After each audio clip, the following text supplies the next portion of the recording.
This 92-unit Poway apartment complex houses residents who struggle to make a living.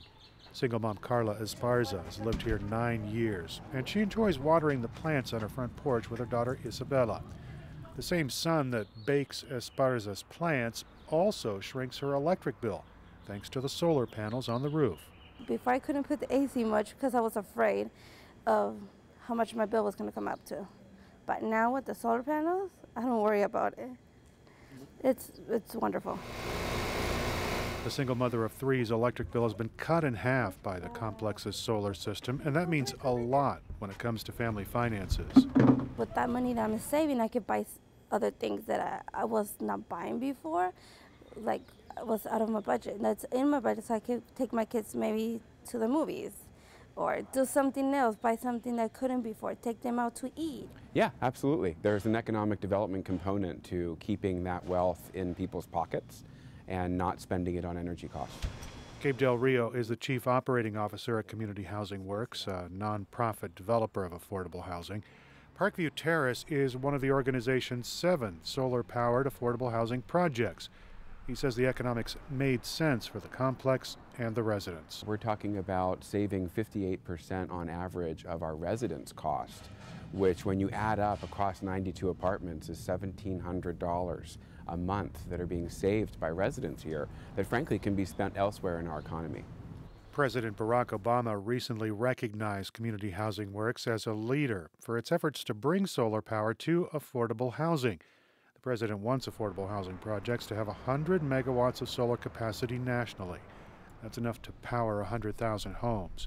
Community Housing Works already has 1 megawatt in place and hopes to add 2.5 more. We tend to pay attention to economics a little bit differently than a for-profit owner does. And so that's why you see affordable owners actually paving the way.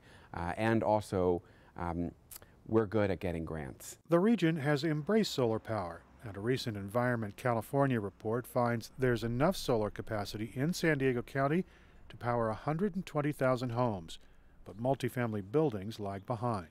San Diego Gas and Electric buys solar-generated power from nearly 38,000 customers.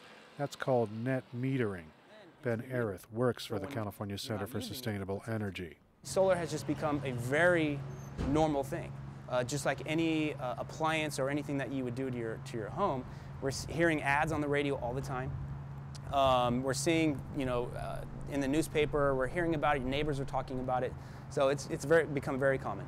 Erik says solar is not so common on multifamily housing units, and SDG&E's numbers back that up. The utility says only about 2,500 units in multifamily complexes plug into the sun.